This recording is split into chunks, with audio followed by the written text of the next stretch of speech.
Finally, you've returned, Doctor. Did you find anything of value? Yes, nurse. You've worked your first miracle, Doctor. Now, this patient here needs immediate treatment. Duty calls. When the storm has passed, I'll show you how to mix the remedy yourself with the same basic ingredients. Many thanks, Doctor. When you've finished, you ought to report to Dr. Swansea in his office. He's been looking for you. Seemed pressing.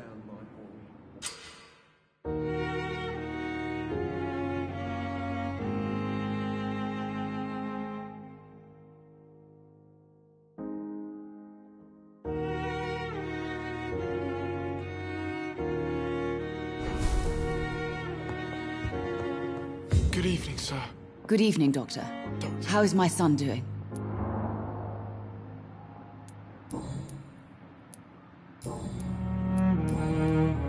Tell me more about your arrival at the Pembroke Hospital. What gave you such a bad first impression? The ambulance driver was quite rude, for a start. And that nurse, Miss Hawkins, seems to have quite a dubious attitude. What do you mean? She managed to secure a bed for my son despite the epidemic. It was a relief, but it wasn't cheap.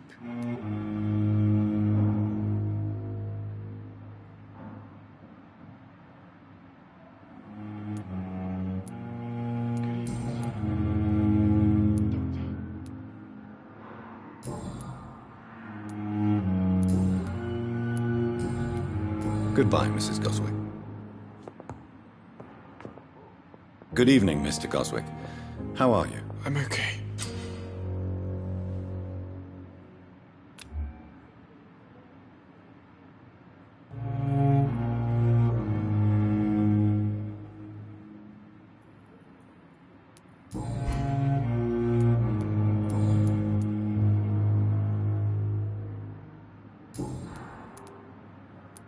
Why did your mother have you hospitalized here? She seems convinced this is a bad hospital. My mother just wants the best for me. She won't rest while I'm here. She'd go all the way to hell and back to help me. Pembroke Hospital may look unorthodox, but rest assured you're in good hands here. It's not me you have to convince, Dr. Reed. It's my mother. Is your mother bothering you? As your doctor, I can ask her to leave you alone if you would prefer. That's tempting, Doctor. But you have no idea what my mother is capable of. She would tie herself to my bed if you asked her to leave.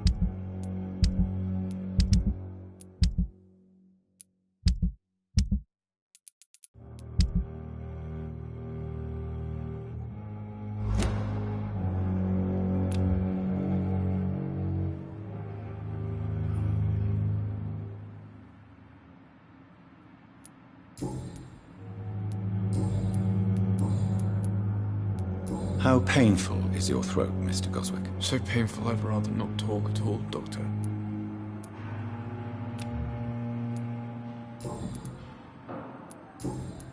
I have to go now, sir. But don't hesitate to contact me if you need any help. I'm all right.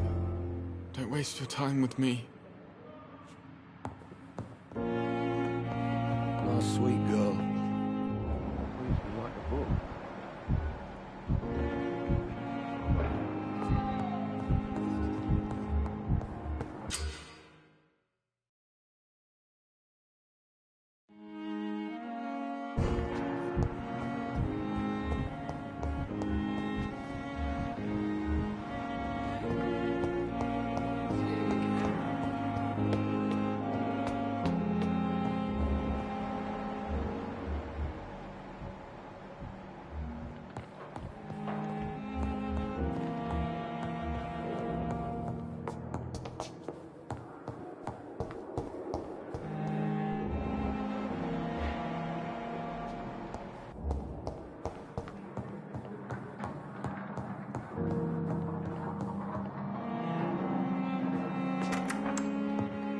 Please, Jonathan, come in.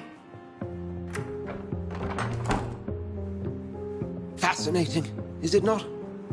In the last decade, so many mysteries have been brought to light with our microscopes. The human body, biology's penultimate frontier.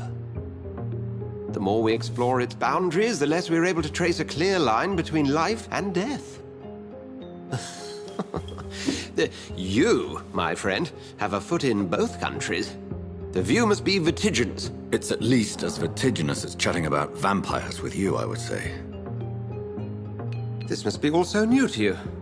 This area of town, the hospital, a brand new life.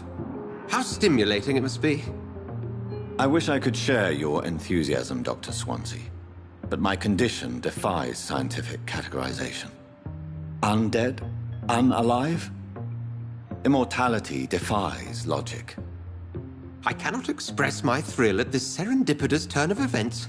The world's most eminent specialist in blood transfusions, a vampire.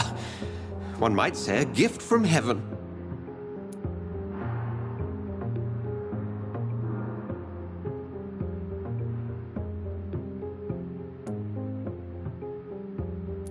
I'm a dead man. I was murdered.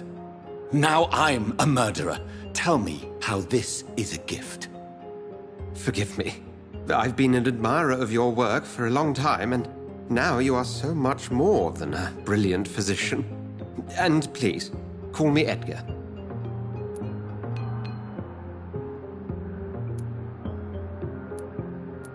I'm not some doe-eyed student, Edgar. I understand we both have something to gain from this relationship. Very well. I have a task for you, Jonathan. Something that will require all your newfound skills. Please, go on. The Pembroke only survives through the generosity of our benefactors. Unfortunately, our main donor has found herself in a bit of a bind. Now, if you could help her out... A spokesman or politician is what you need. That's not my calling. And until I come to understand what has happened to me, I require discretion. Discretion is in order, Jonathan. Lady Ashbury has recently received rather indelicate correspondence that, if revealed, would jeopardize her position. And you would like me to eradicate this threat? By the stole, of course not. I would just like you to pay her a visit. Her ladyship is certainly near the tents outside, tending the sick. You can't miss her. Look for someone impossibly delicate. Accepted. I'll see what kind of trouble Lady Ashbury is in.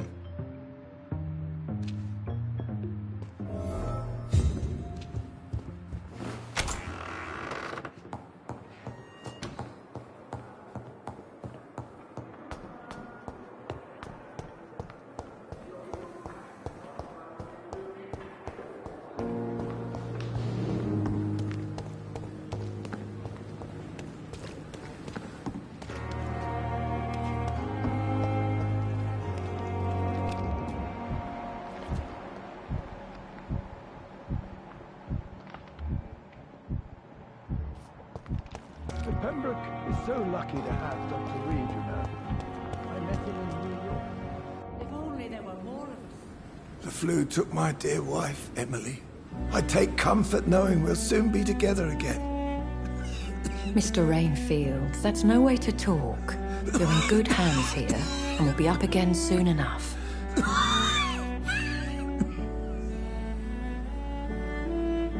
Now do me a kindness and get some sleep.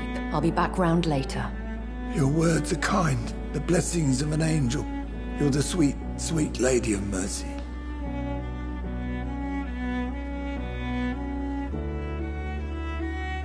Good evening, Dr. Reed.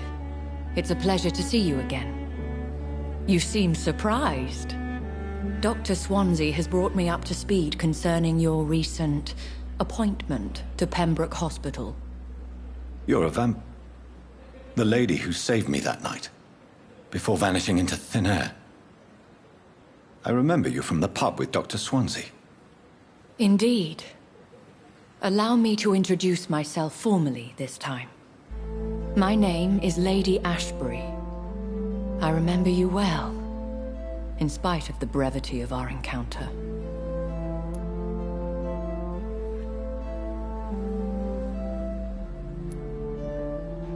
So it seems our Dr. Swansea does indeed have a fascination for creatures of our constitution. Dr. Swansea is a remarkable man. Dedicated, one might say, obstinate? He spent years compiling our bestiary. I hope you're more disposed to answer my questions now. You must have countless questions, but our rather urgent matter first. Swansea has explained. My cover, if you prefer, has been compromised.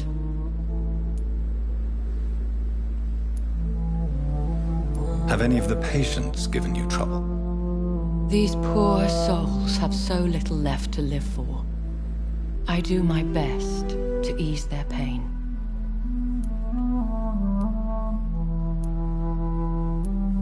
The world would be a better place if it were cared for by women like you. You make me blush. I am simply a necessary evil.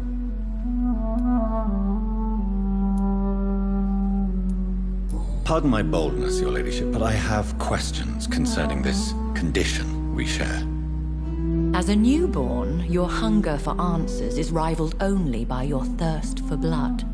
But the questions need wait. I'm a scientist. My trade is in the deciphering of mysteries, and I need information to feed my mind. I will gladly answer every question you have, but first, prove yourself capable of resolving my predicament without eating the culprit. Dr. Swansea has commissioned me to be your agent in this matter. You could start by explaining what's amiss. These past insufferable weeks, I've been the victim of extortion. I've made a first payment, but the blackmailer grows greedy. I must refuse his most recent demands.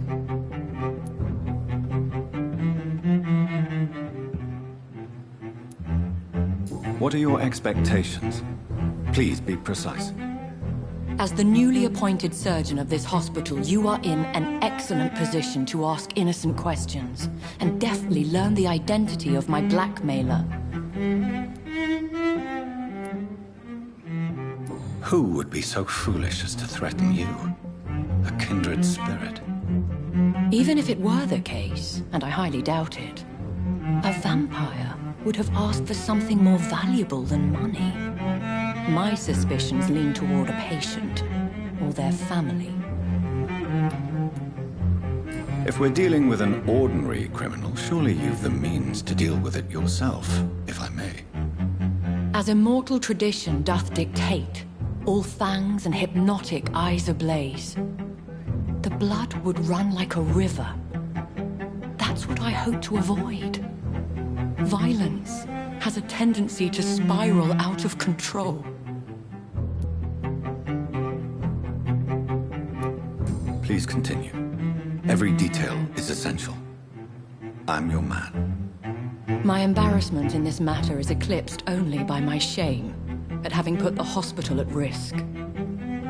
The threat from our anonymous scoundrel is clear.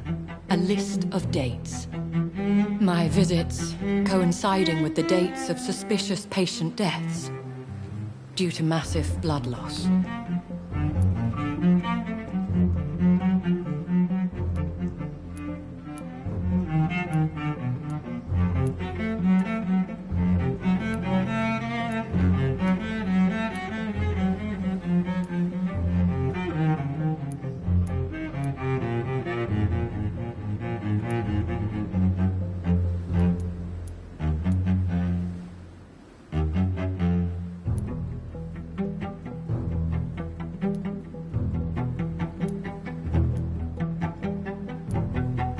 Is it true?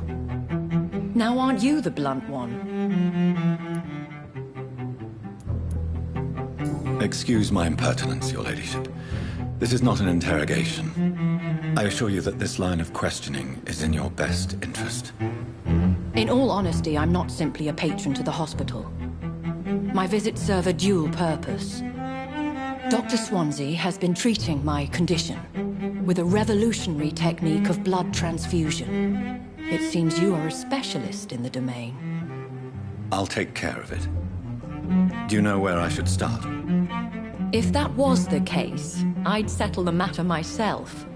You could talk to our local gossip, Harriet Jones. Not a pin drops here without her hearing about it. I'll meet that woman now. My life, as others know, is in your hands, Dr. Reed. I'm sure of your discretion, but I do fear your powers of persuasion will be put to the test. When this is resolved, I'll be your obligé. I'll answer all questions in regards of your condition.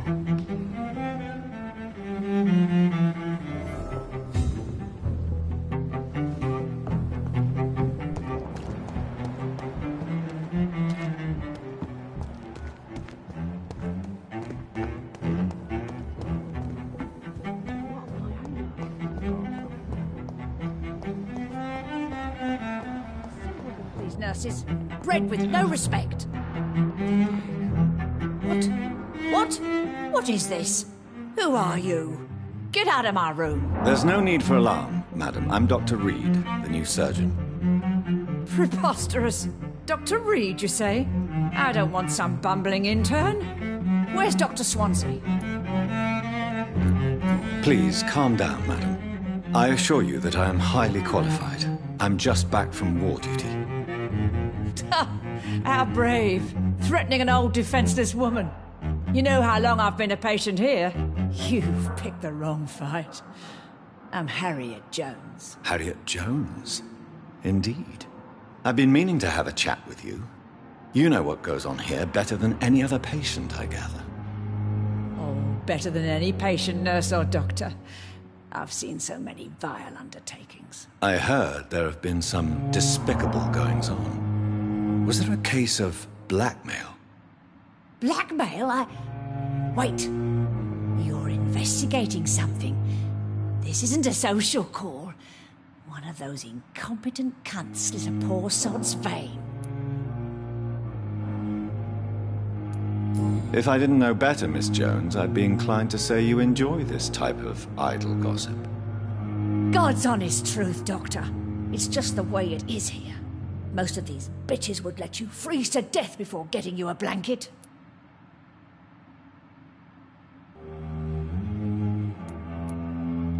You seem to know more about the goings-on here than anyone else. Beware, Miss Jones, in case suspicion should fall on you. That's it. Blame the old and infirm. I see those little bitches' greedy little eyes. Just waiting for me to pop off, they are. I assure you, madam, this is not an investigation into a possible medical error. Debauchery, then? Nurses Crane, Hawkins, Brannigans, whores, all of them. They can't keep their legs shut. I've seen them scratching slutty sores. Really? Well, if you have irrefutable proof, I'll not have the staff behaving in such a manner here. This is your business, Doctor, not mine. But I swear one of the nurses is cavorting with some man on hospital hours. Thank you for your time, Miss Jones. You've given me something to go on. See you on the next round.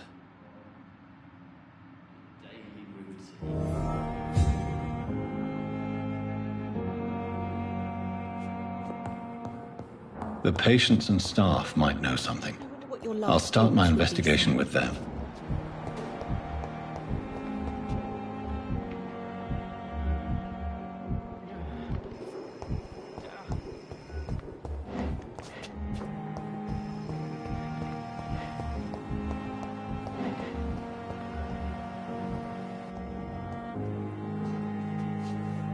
Good evening, Nurse Hawkins. Good evening, Dr. Reed.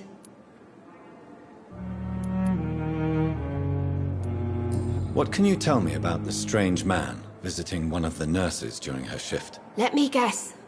You spoke with that old shrew, Harriet Jones. Do not pay attention to her, Doctor. She's full of fanciful tales. No matter how you feel about her, Miss Jones deserves our help. Who says I don't care for her? Hate is what keeps that old crone alive.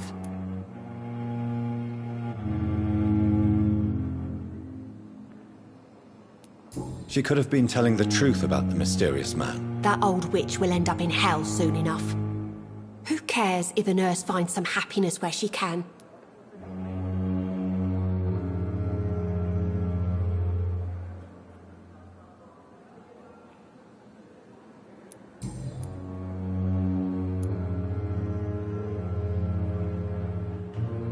Goodbye, Nurse Hawkins.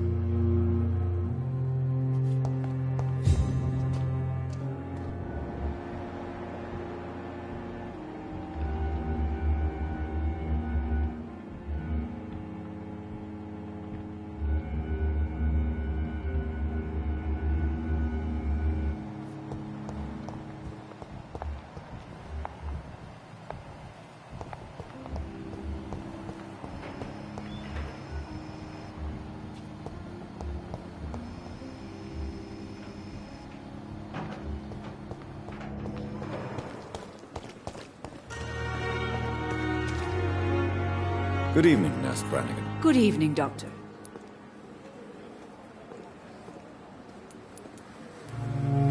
Do you know if any of the hospital staff have criminal backgrounds? The people who work here all come from very different backgrounds, Doctor.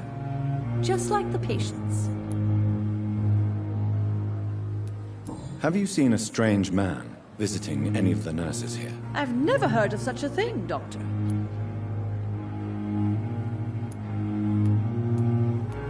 Goodbye, nurse. Call me if you need assistance.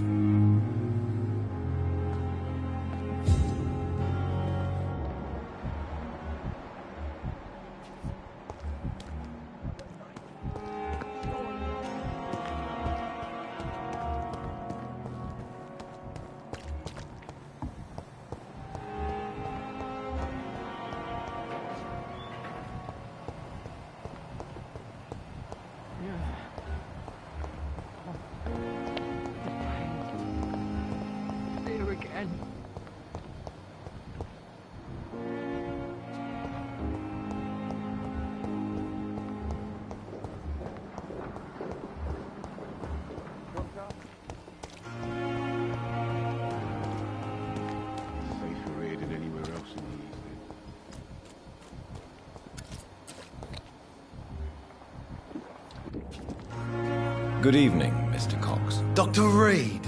Still working at night, I see. I like that. And why is that? People who don't sleep at night always seem more alive to me. More interesting, one way or another. Have you heard of any underhand dealings going on in the hospital? Blackmail? That's not my style. Too risky. The black market, though. Now that's where the money is. I'll leave you for now, Mr. Cox.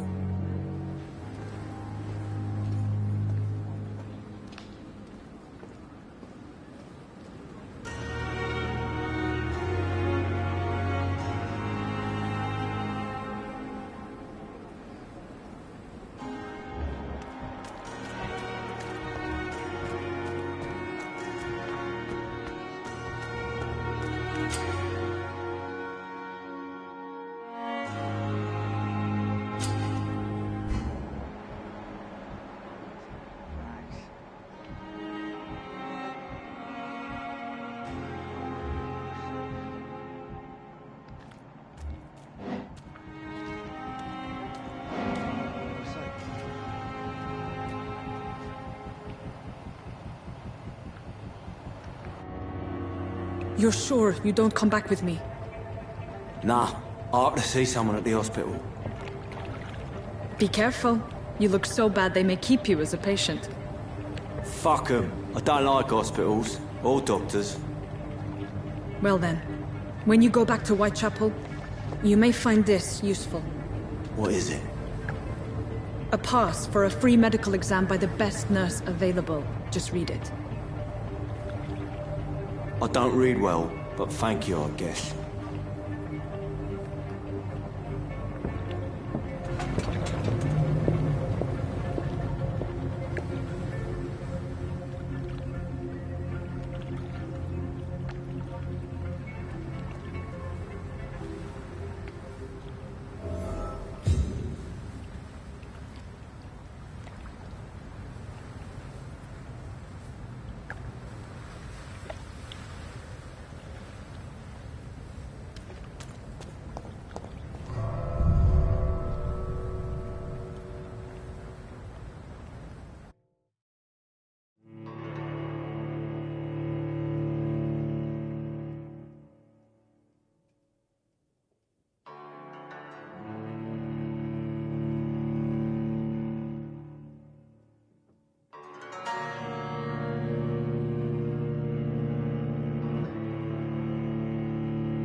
This man has been savagely attacked and dragged to the floor.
I can't believe I'm doing this.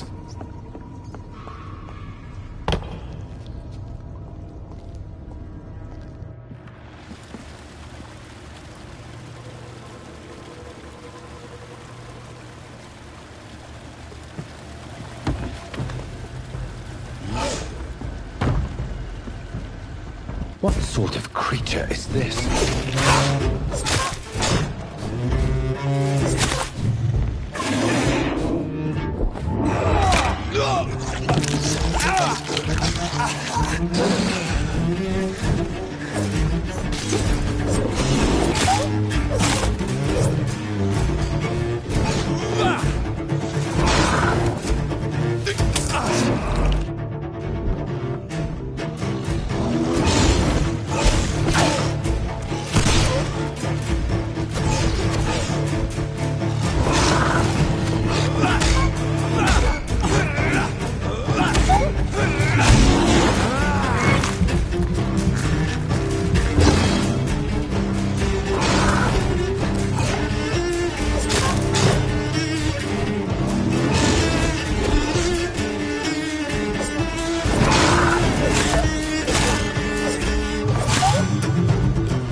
The flower's dying. It needs water.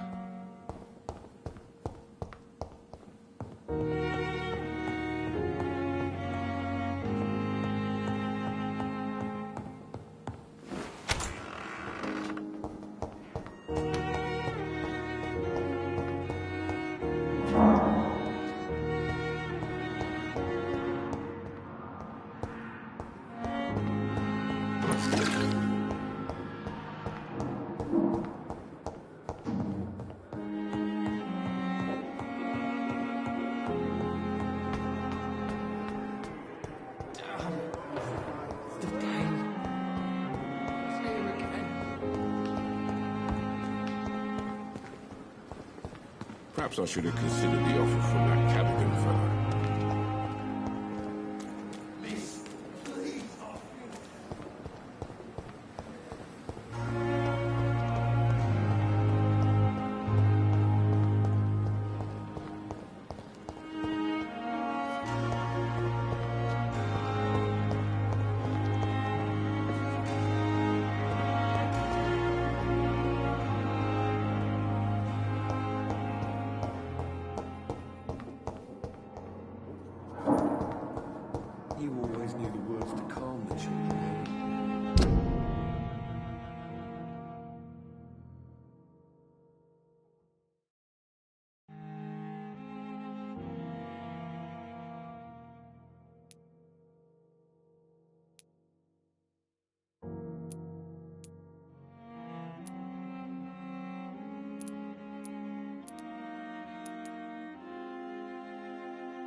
Spot one, fire.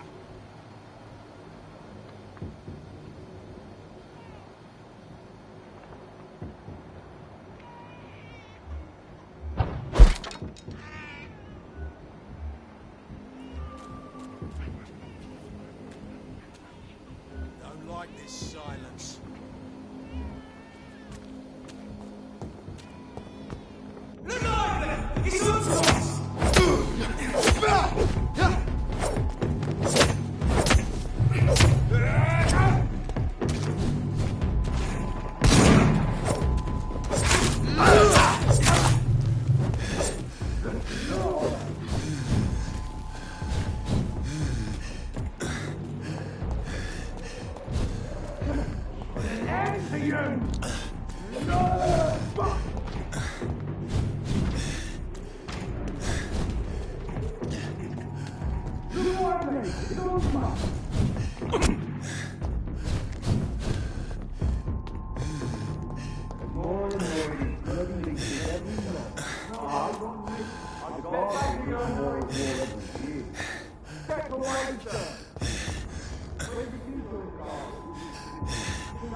I have this thirst for blood.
pain. It's here again. Good evening, Mr. Elwood. Evening, Dr. Reed.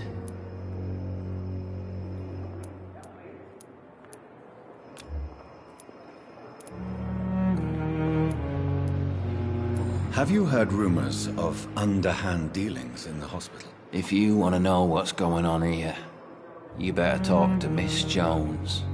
She knows everything. Especially what she shouldn't. Goodbye for now, Mr. Elwood. The pain. It's here again.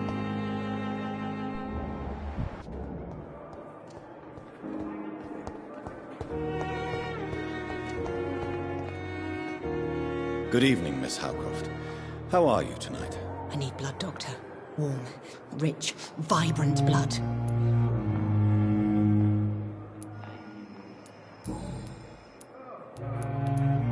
Tell me, Thelma, what do you really know about vampires? I saw one and he saw me. I watched him hunt and kill. I saw his terrible wounds heal as his victim died. And then I knew I was saved. You mean you actually saw a vampire? Here in London? Yes. And it has been the answer to my pain. I must drink and kill to regenerate my decaying body. I am a vampire too. You have no idea what problems your claim could cause if heard by the wrong people, Miss Howcroft.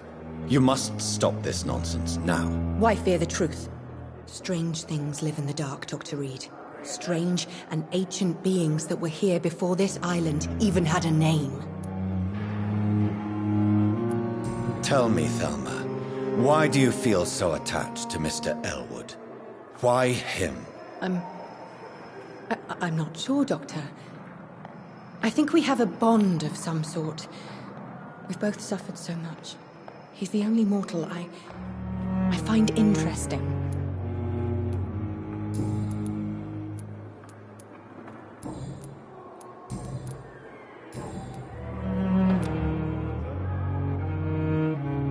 Have you heard of any blackmailing going on within these walls? I have no time for mortal games. My secrets are beyond their comprehension, Dr. Reed. I'll leave you, Mistress of the Dark, to your nocturnal activities.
fresh air!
Are you injured, sir? Help me get out of here. I need to get out. I'm Dr. Reed, and I'd be glad to help you, but you must calm down first.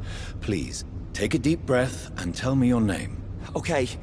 I'm Oswald Thatcher. Please, I need to get out. All right, Mr. Thatcher, you're safe now. Do you think you can reach the street by yourself? Yes, I do. Good. Now leave this place and enjoy the cool night air. It's quite invigorating. I'm sure you'll feel better if you do.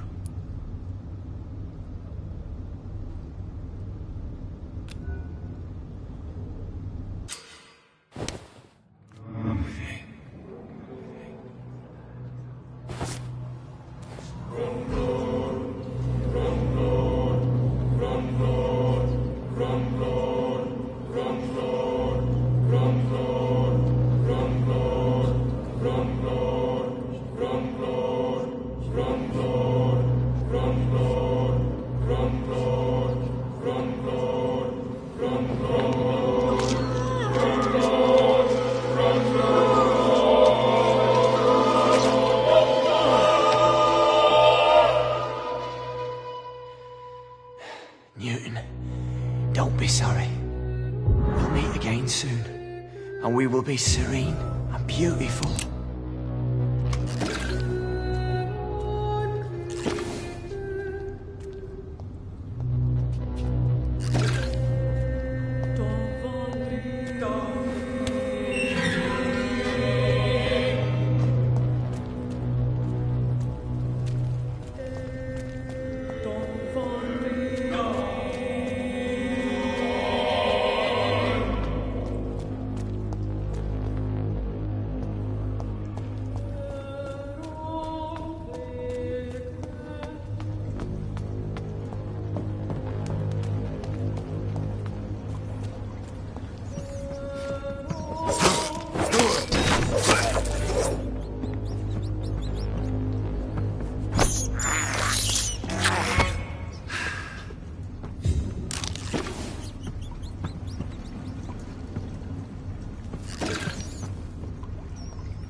What sort of creature is this?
sort of creature is this?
What sort of creature is this?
Not a lot to check, but...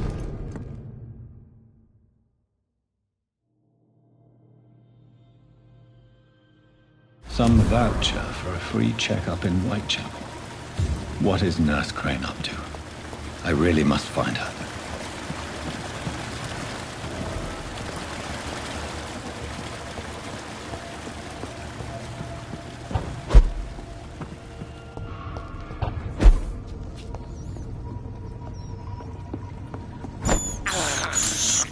I can't believe I'm doing this.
safer places to be than here.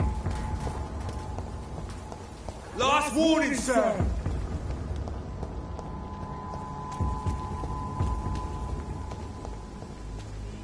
More and more of these bloody leeches every night. Aye? There's safer places to be than here. Better go Sir, home, sir. step away now! Step away, sir. It's one of them!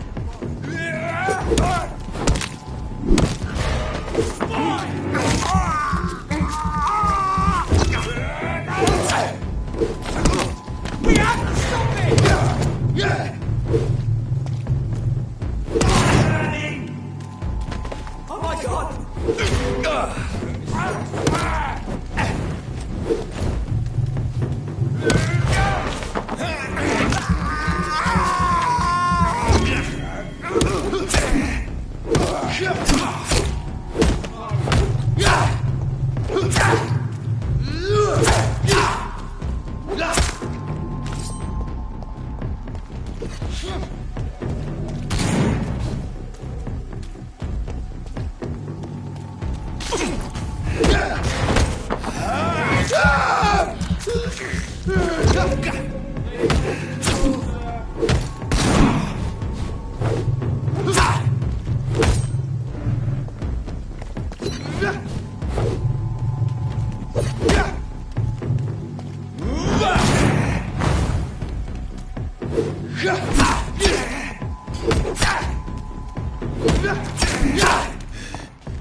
More and more of these bloody leeches every night.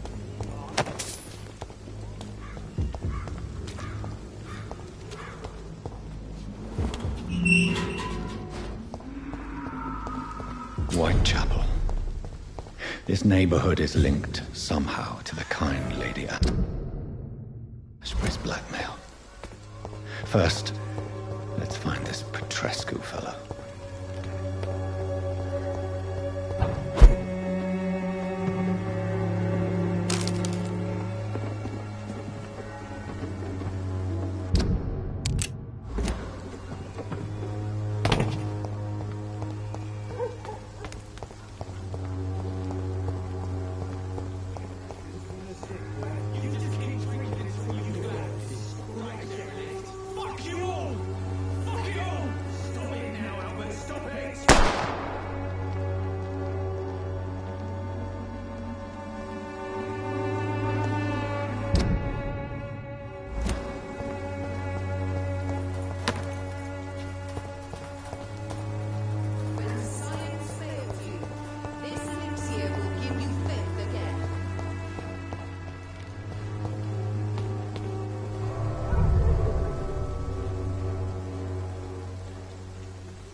What do you want? Leave me alone. Good evening, sir. I'm Dr. Reed. I'm looking for Nurse Dorothy Crane. There is no Dorothy Crane here. Now goodbye. I'm afraid this medical leaflet says the opposite, sir. Really? Well, I'm afraid I'm going to close this door right now. Go bother someone else, Mr. Doctor. To enter that house, I must discover who this man really is. Maybe I could start by observing what he's up to.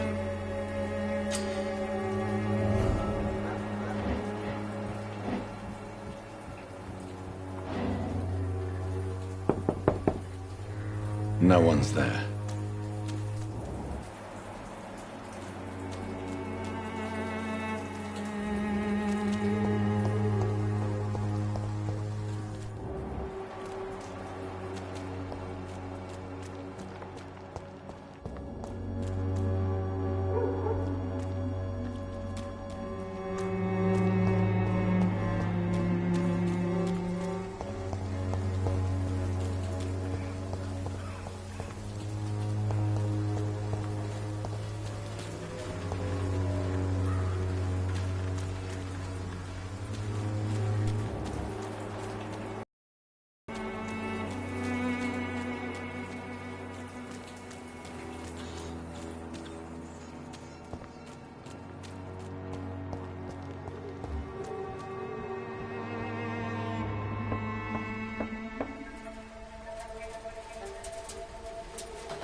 A strange man was at the door with a pass for our medical facility. I refused him entry. Darius, how could you know he didn't need our help? His clothes were too finely tailored to be from Whitechapel. Perhaps just a friend of that stray poet who is always about. Richard Nithercott? No, not of the same cloth, this man. I suspect some machination from that journalist. Clayton Darby. Is he still asking questions? Yes. I saw him drifting around St. Mary's Church. I swear he is tracking me just downwind.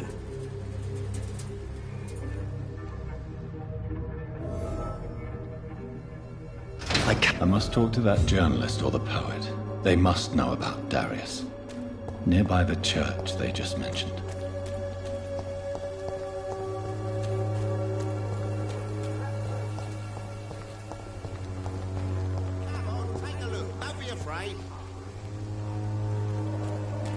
Cheap price, good quality.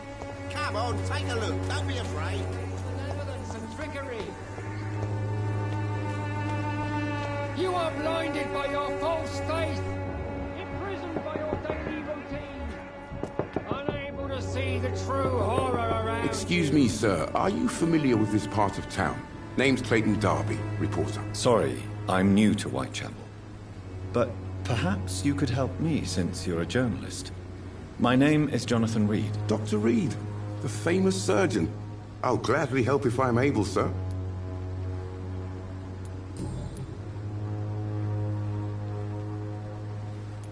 Why are the newspapers keeping silent about the Spanish influenza? It's as though none of you care. There's a war going on. People shouldn't be demoralized by news of deadly diseases. I served in France. Our top priority must be to put an end to this butchery. This war must stop now. Sir, streets are a battlefield too. An invisible and untold war is going on, and it must be stopped. Have you any idea of the danger you face in these streets at night? I've had to run and hide more than once from frenzied mobs incensed by the fever. Do you think the flu is really responsible for this, Doctor?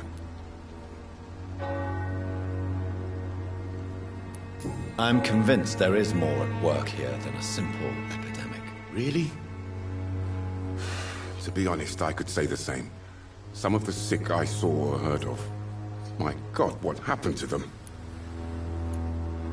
What is a journalist doing in this borough after sunset? He goes where none of his colleagues would dare to go, to inform the country. So you risk your life to reveal the truth? I saw many reporters do the same during the war. Whitechapel is the crucible of so many untold stories and tragedies. I want people to know them. That's quite honorable of you. But is the public interested? Not at all, sir. And that's why I'm an independent journalist, hoping to sell some stories.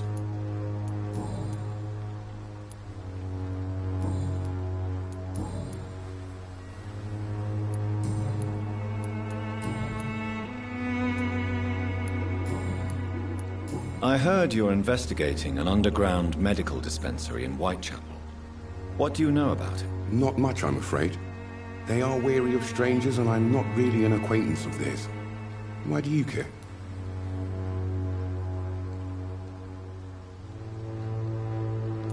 I'm a doctor, Mr. Darby.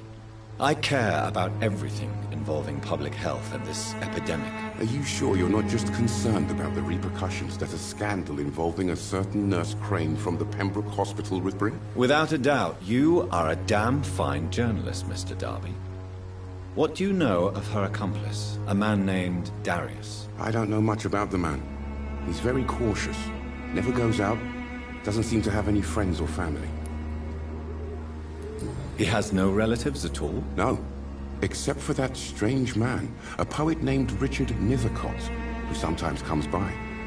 Darius would never let him in. Where can I find this Mr. Nethercott? He spends most of his time lurking around Whitechapel, talking to himself or declaring verses.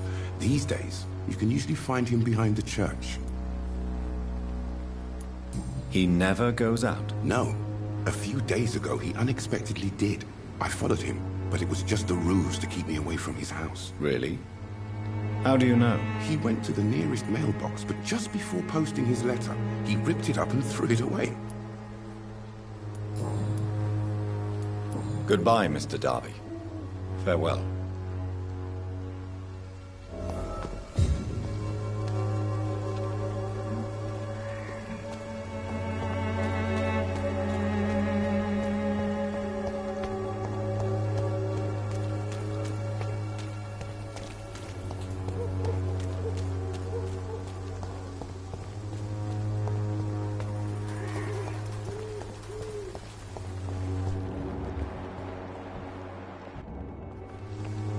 Good evening, miss.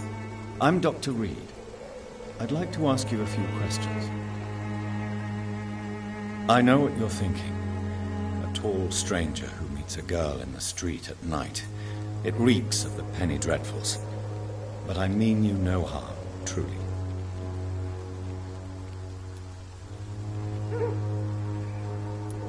I know you understand what I'm saying. Your silence has nothing to do with you being mute, does it?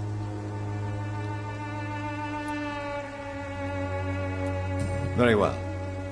Goodbye, then.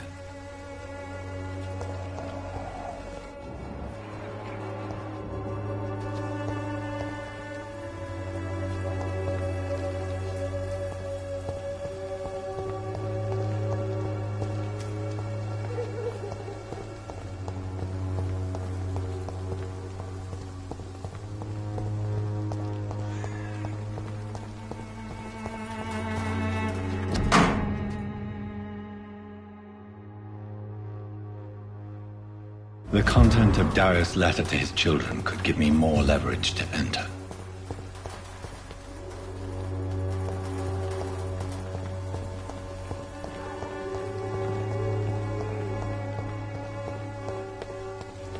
It's locked, all right.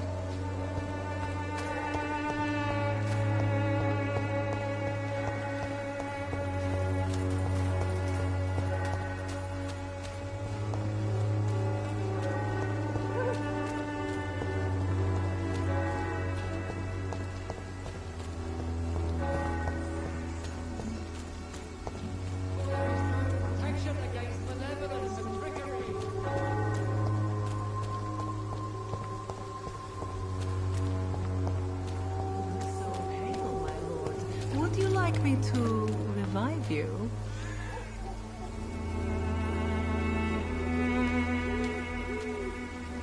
Don't be shy, handsome.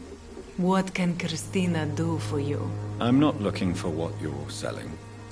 But I'd like to ask you a few questions, if I may. I'm a doctor. Dr. Reed. All right then, but be quick. Though I usually get paid when I open my mouth.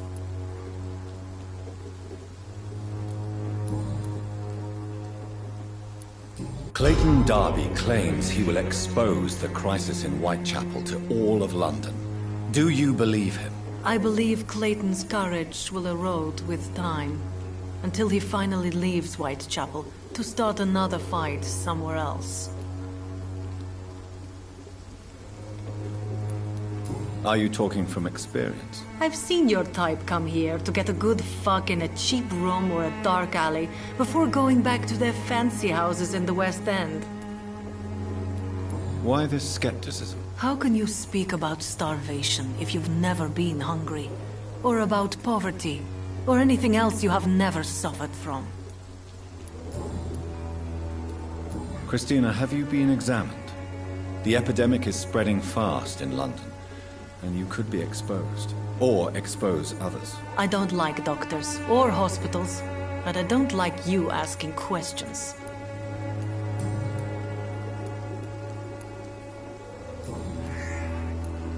Do you know Nurse Dorothy Crane from the Pembroke Hospital? Anything you can tell me about her would be helpful. I don't know her, but I know her name is Dorothea Crăciunescu. She came from Romania like me and many others. You seem to respect her. Dorothea helps the sick people of Whitechapel. Everyone should respect that. Goodbye, miss. Take care of yourself as best you can.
Good evening, sir.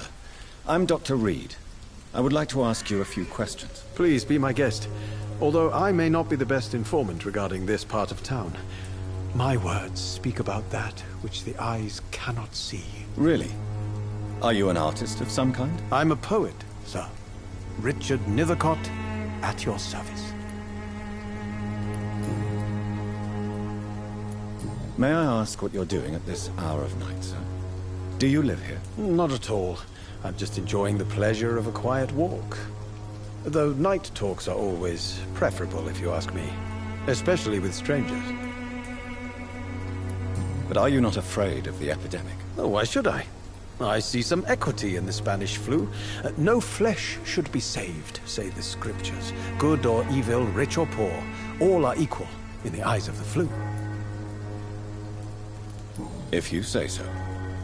But as a physician in a time of epidemic, I must caution you to avoid unnecessary exposure, sir.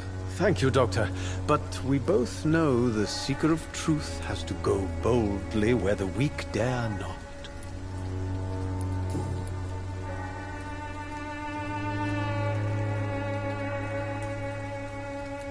Are you aware that your life could be in danger in this part of town? But this is where I must be to feel the real beat of the city. I had to come, see it for myself, alone.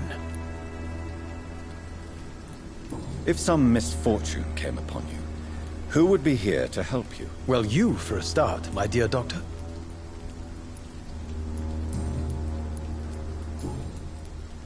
May I ask you a few questions about the district? Extraordinary part of town, is it not? I'll be glad to help you, if I can. I'm looking for Dorothy Crane, a nurse who lives in this vicinity. Dorothy Crane. Oh, I love the name. The Crane of Whitechapel. Sounds very mysterious. But, sorry, no, never heard of her. What can you tell me about an old man called Darius? Darius Petrescu? Yes, I know him. At first, I thought he was only a small publisher. I invited him to publish my work, but his reaction was pretty clear. Not interested in your talent? Darius is an old political activist who takes delight in printing tracts and lampoons. Those communist activities only require mediocre writing skills.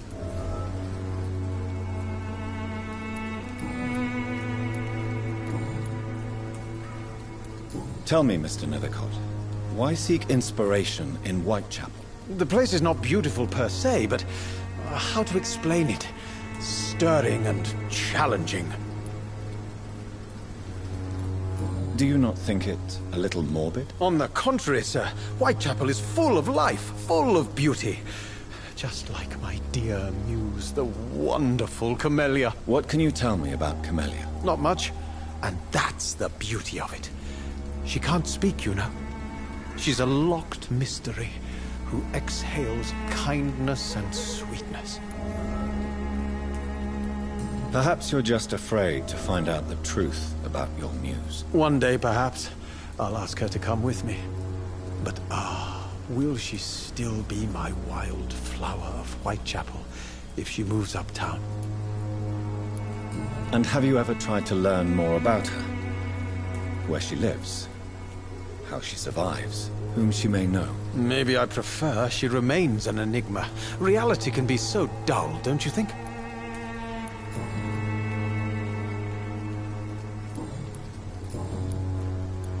I'll leave you alone, sir.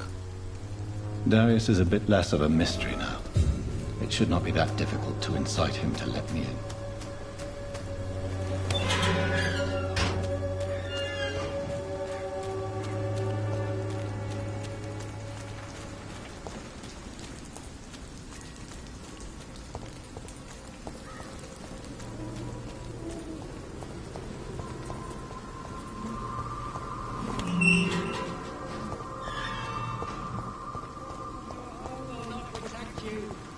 For there is no protection against malevolence and trickery. Cheap price, good quality. Come on, take a look. Don't be afraid.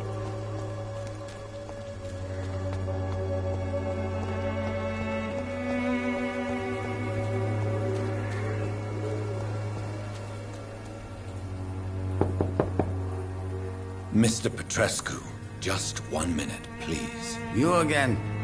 Go away. Sir, wait. Stop this nonsense. I know Nurse Crane is here.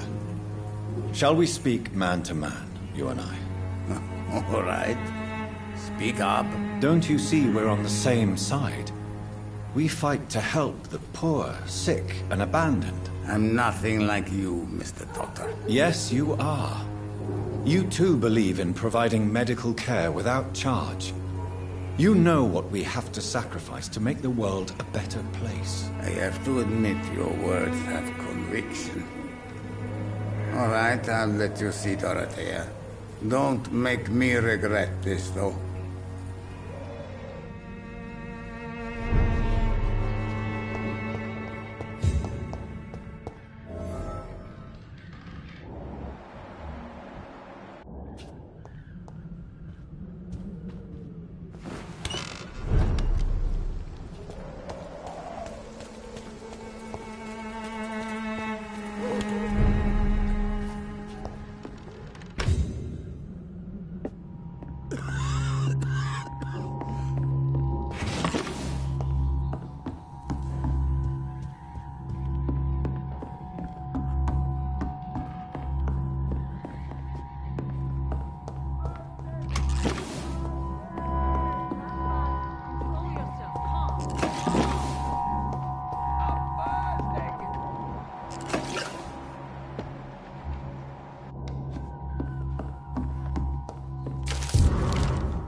What do we have here, nurse? Patient Raz Van Vasily. High fever running on 3 days.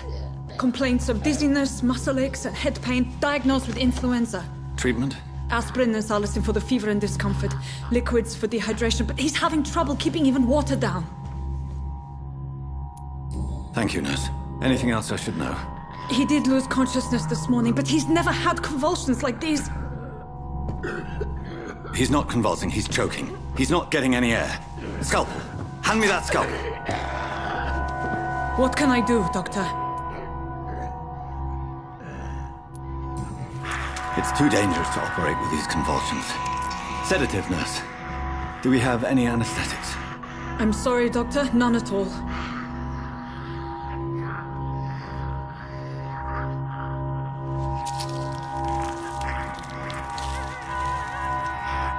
I need to perform a tracheostomy. Short pipe. That rubber tube will do. We're going to cut a passage for air through the neck. Yes, Doctor. He's breathing again, but he's coughing up blood. Internal hemorrhaging. I need to make another incision into the chest cavity to drain the fluids from the lung. Prepare another tube. A thoracostomy. Doctor, we've nothing to fight the infection. We need an aseptic environment. Right then, Nurse Crane. What do you suggest we do? I've no idea. I'm not the doctor. Time is of the essence. We need to perform a thoracic drain. Yes, Doctor.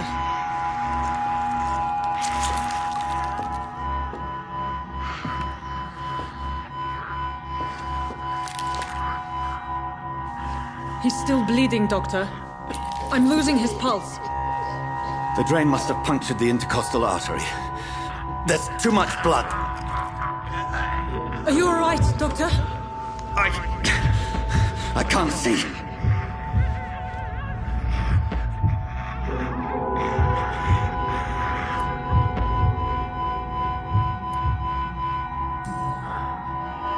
I must first suture the artery.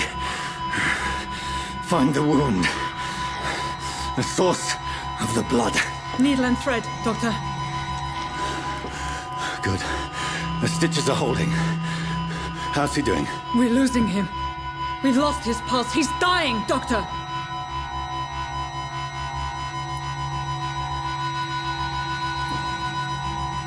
Cardiac massage, now. Cardiac... What? Are you making this up as you go along?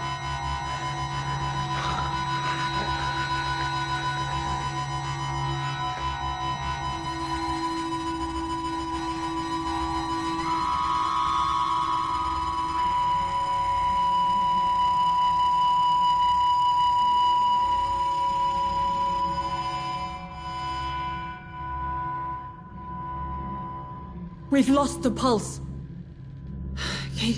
He's gone, Doctor. Nurse, we did everything we could. Truly? Everything you could? Is that how you'll report this in your log? Is this how the war went? Piling up one poor corpse beside the next? This was not an influenza-induced seizure. I've never seen symptoms like these on the continent. Neither have I. But the previous symptoms leading up to this attack were the same, indistinguishable from the epidemic. No. There was something more vile in these reactions. Something primitive. There have been numerous reports of mental breakdowns caused by the fever that accompanies the flu itself, Doctor. Yes, but... I'd best take some samples of the blood for analysis.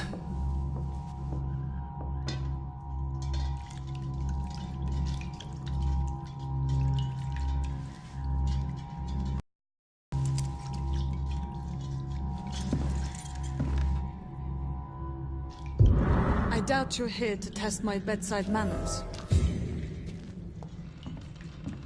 I suspect it was more than intuition alone that led you to us. So, how might I be of service, Dr. Reed?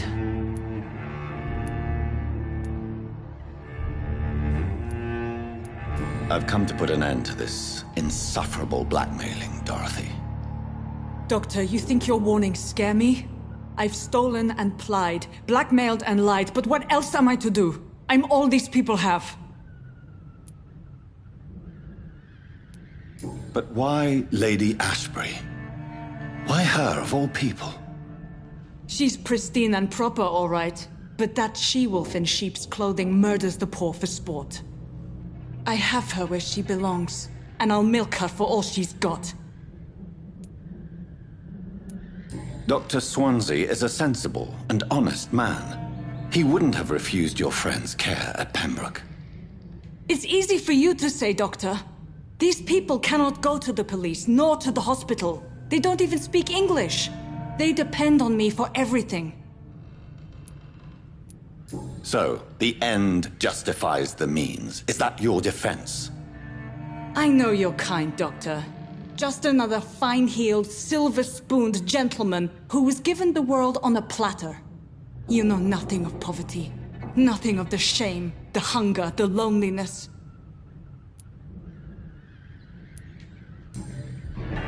You've convinced me of the sincerity of your actions and their noble justifications. But all the same, blackmail is a crime, and it will stop, Nurse Crane. So, are you going to turn me over to the authorities?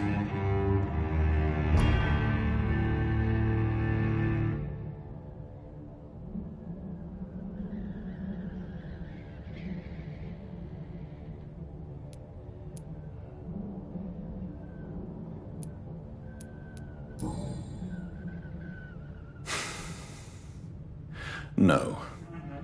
Your place is here. Jailing you would be an even greater crime. So,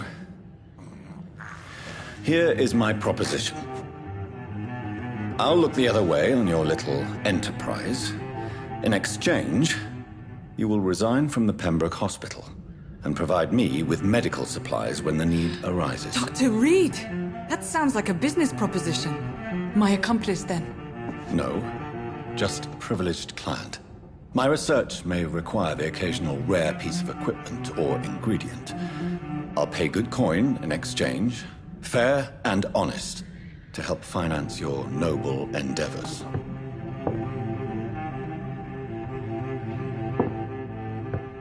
We have ourselves a deal, Doctor. Good customers are always welcome. Yes, Nurse Crane. We have a deal.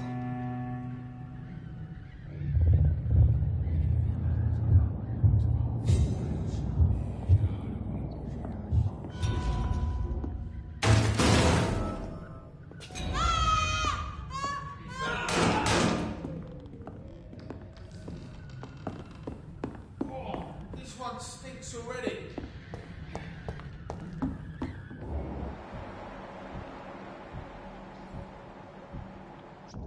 I cannot enter.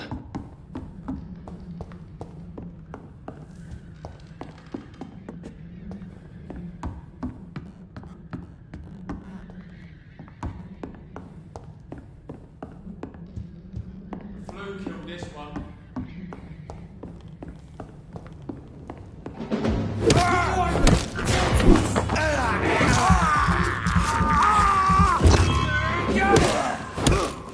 Murdering bastard! Snap it, Leech!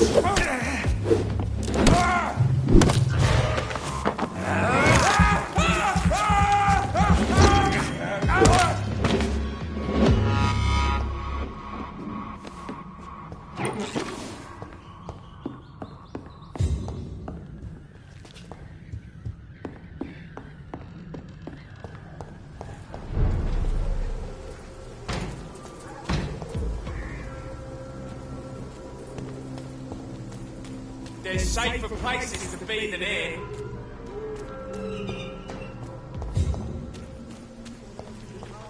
All your problems. As long as you have the money.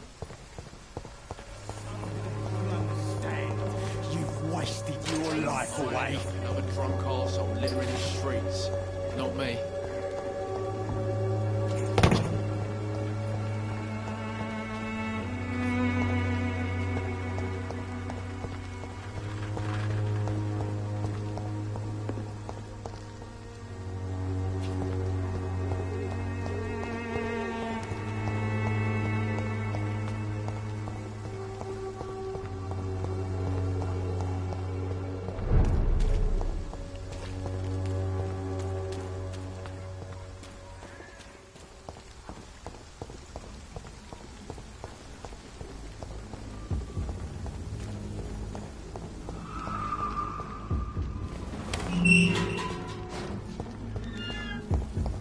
Human blood.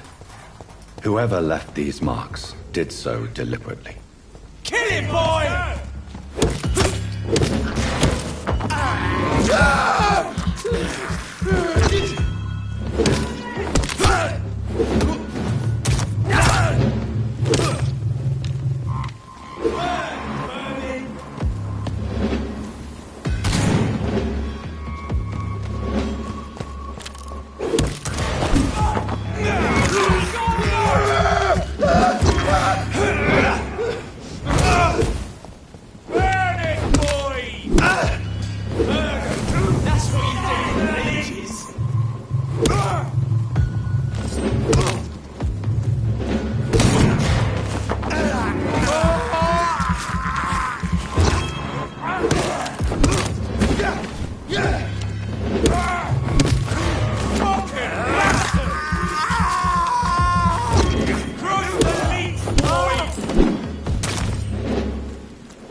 I would ask you to avert your eyes, sir. Or did you not know it was rude to stare? I knew it. Speak up, Dr. Reed. I like a man who speaks his mind.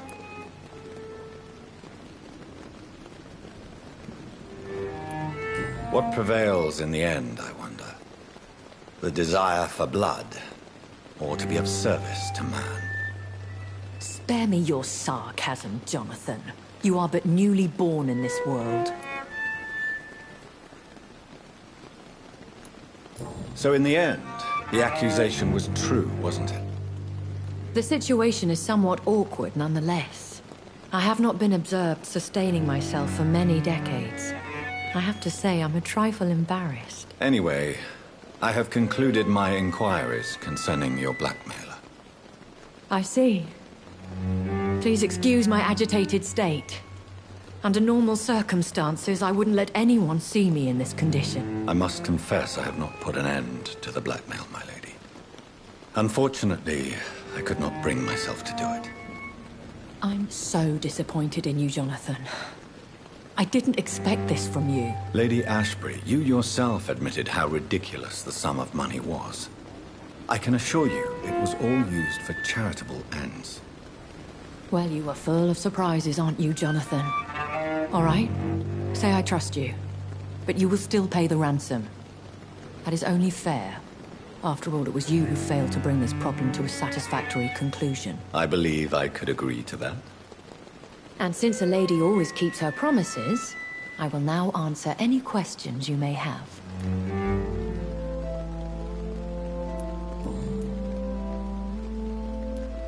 Why does Dr. Swansea allow you to feed on the patients of the hospital? Dr. Swansea is a good and compassionate man. He is trying to find a solution for our hunger. Until that happens, he is clever enough to understand that I only feed upon the dying. What do you know about this Brotherhood of St. Paul's Stole? The Brotherhood is well known amongst London Vampire Society. As long as our kind is discreet, and as long as they do not interfere, we have come to a mutual understanding. And no one suspected you of the murders? As you well know, suspicion has recently fallen on me of killing for pleasure. But you have my word, Jonathan. I take no pleasure in taking a life. I know this is beyond the pale, but may I inquire your age? Really? And I thought you were gentlemen. If you must know, I'm 27.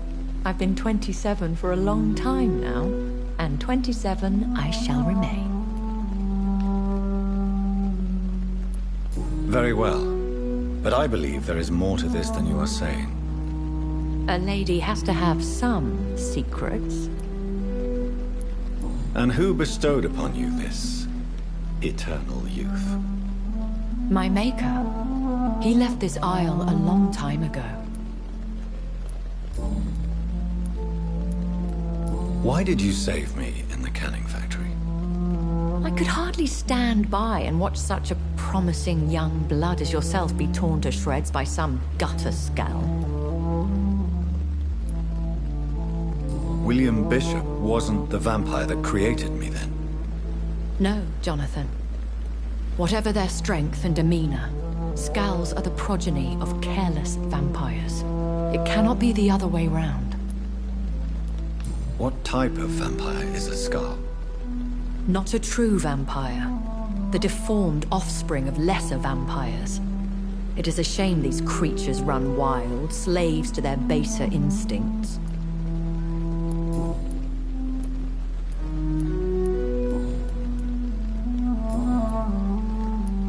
I've been hearing a voice talking in my head. Is this some kind of insanity? It feels like the voice of the vampire that created me. Hush. Tell no one this. It would be unwise to talk of such things amongst British immortals. Speak no more of your maker.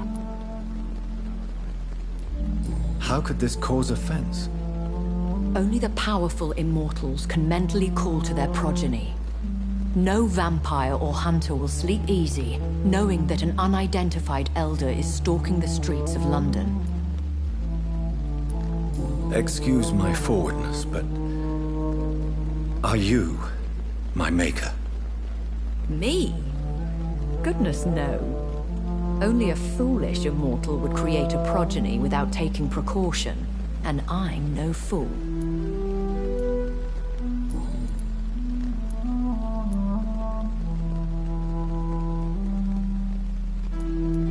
A vampire?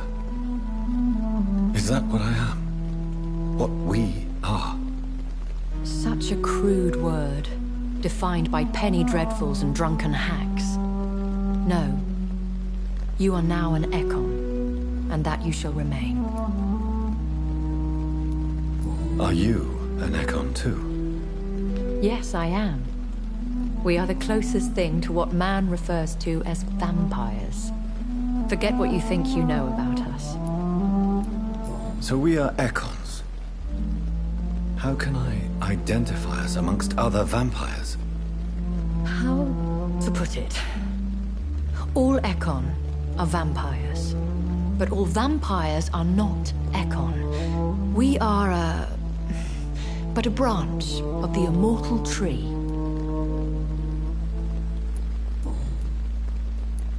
I don't understand. Why was I created and then left for dead? That is a question only the one who made you can answer. It's not normal practice. I doubt even if you find him, he will answer you, considering how cruelly he treated you. So me being a vampire could have been a mistake. I very much doubt it, Jonathan. Contrary to the legends, it is not as simple to make another vampire by just biting someone. I'd like to avoid creating another vampire by mistake anyway. Tell me, how is it done? The process is dangerous.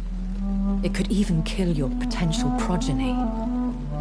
If you did decide to sire an offspring, they must drink of your blood, Jonathan.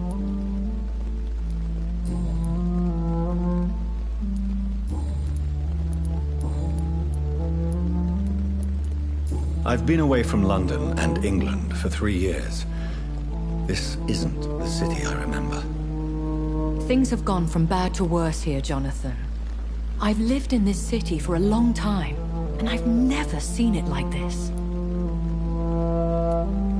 The Spanish flu has hit London that bad. Yes, but it's not just that. I've heard things. Things I've not heard for a very, very long time. There are whispers in the shadows. Something far worse than the Spanish flu is here in the city. What is it you fear? Fear has long since flown this form. But there is something malevolent circling us. I feel fear is merely waiting in the wings.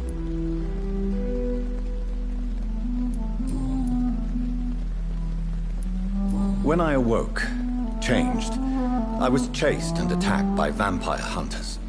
Prepared and well-trained. Though I can't be certain, more than likely it was the once glorious Guard of Priwen. Once glorious, but still dangerous. They have seen better days, but all fanatics are dangerous. You would be wise to stay clear. They are sworn to destroy our kind.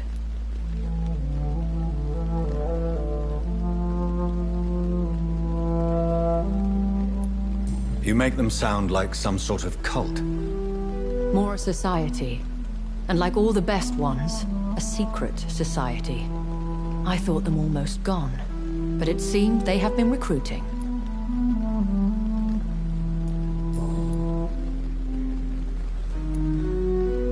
Are there many vampires here in London? Immortals are of a rare breed, and we often tend to hide. But you may occasionally meet some of us at night. Do you know any of them? Have you an idea of the identity of the vampire who attacked me? You mean your maker? No, Jonathan, I have no clue. But I fear he or she is as careless as cruel. To let you discover your new condition by yourself. What do you mean? Every now and then, you may discover an immortal in the deep of the night. But we are a rare and reclusive breed. Our progeny is almost never accidental.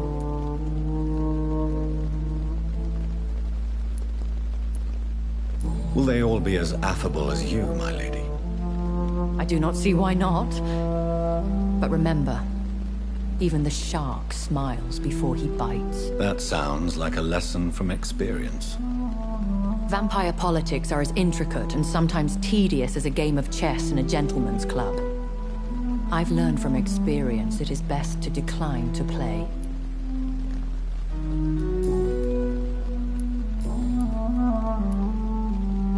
I bid you farewell, for now, my lady. I must quickly analyze the blood I took from Nurse Crane's patient. Another night with the glorious battalion of Pembroke.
Razvan Vasily was infected by Spanish flu, but also has the highly unstable blood of the Scowls. Is the London vampire epidemic transmitted through the flu? I should talk to Dr. Swansea about it.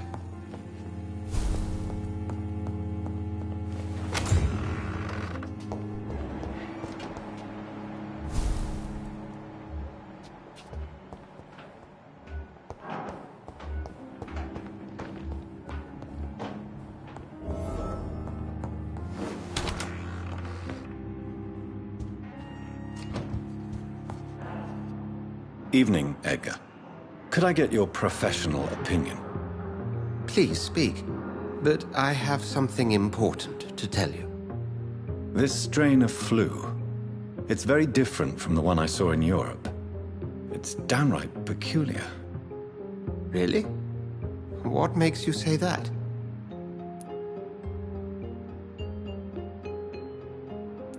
I've just looked at the blood of one of our recently deceased.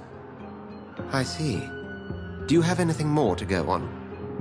This disease spreads and looks like the Spanish flu, but its effects differ greatly. The London strain is different from the continental one. This is very interesting. Did you find something else?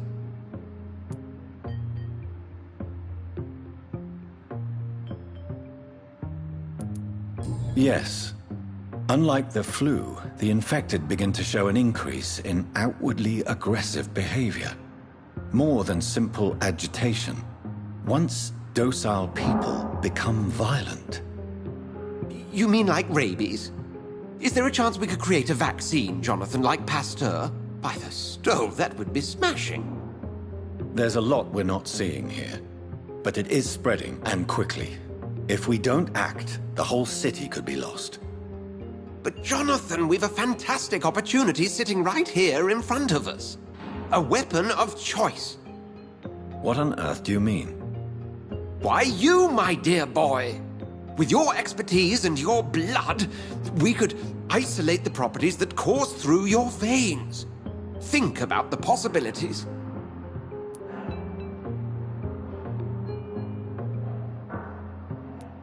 But the risk of infection using vampire blood could compound the situation. I know, but your blood now carries remarkable regenerative properties. With our minds and your blood, There's nothing we couldn't cure. We'll discuss this more later. Thank you for your time. No, thank you, Jonathan. But as I said, I needed to talk to you. I have some rather bad news.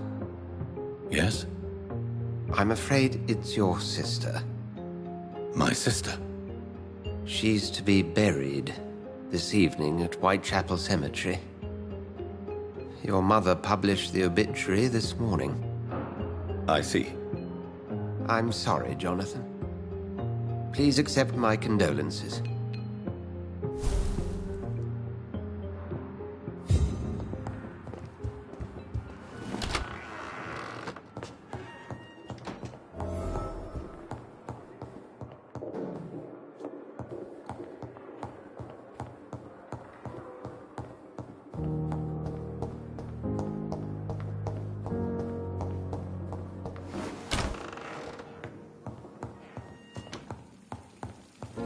I never thought I would have to attend my murdered sister's funeral.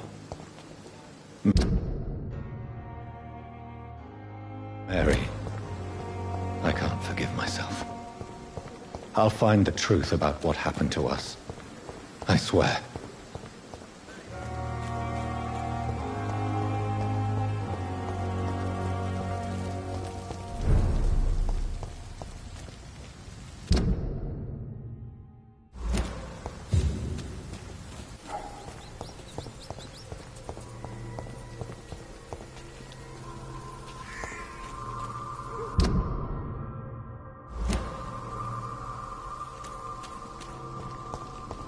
Over there! There's one of them vermin!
not a place for you, sir. Over there!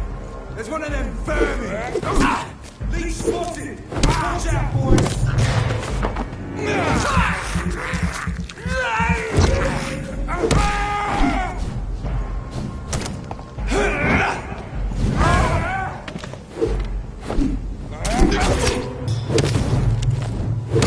Christ, he's dead!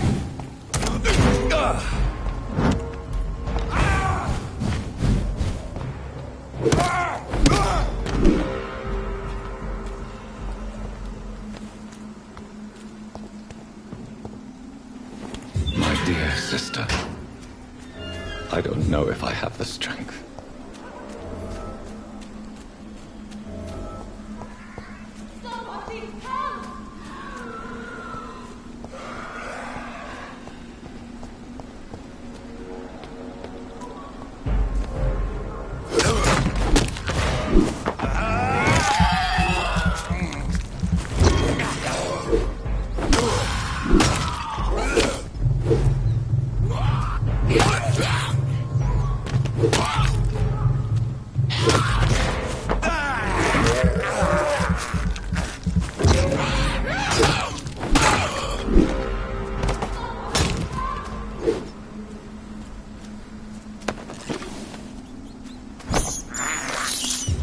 I have this thirst for blood.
Since I can't reveal myself to my mother now, I must find a discreet spot to attend the ceremony.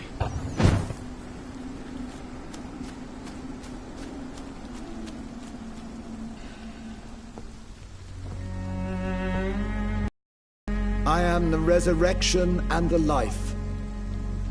He that believeth in me, though he were dead, yet shall he live. And whosoever liveth and believeth in me shall never die. We commend unto thy hands of mercy, most merciful Father, the soul of our sister departed, and we commit her body to the ground. Earth to earth, ashes to ashes, dust to dust.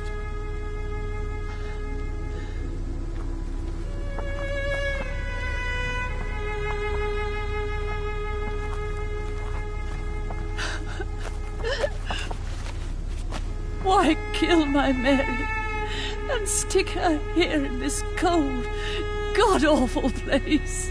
These are the legal requirements for the epidemic, madam. Oh, Avery, I feel so tired. Please take me home. Yes, madam.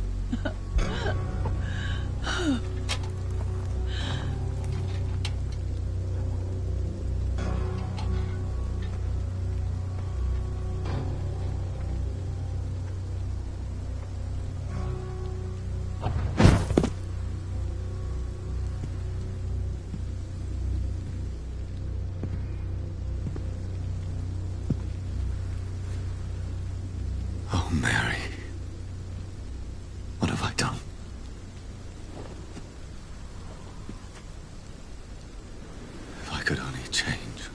one thing. One thing. This is a nightmare. Jonathan, there is nothing you can do but accept it.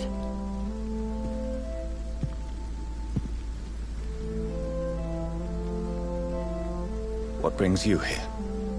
I thought you could use the company. I am so sorry for your loss, Jonathan.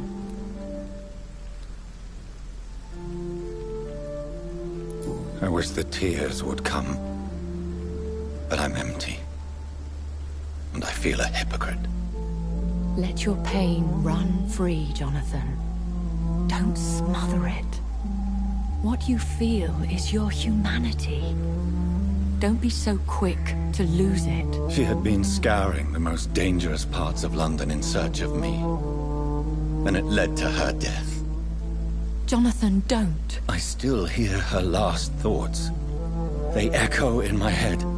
Her mind shattered, and it haunts me. Jonathan, stop. Listen carefully.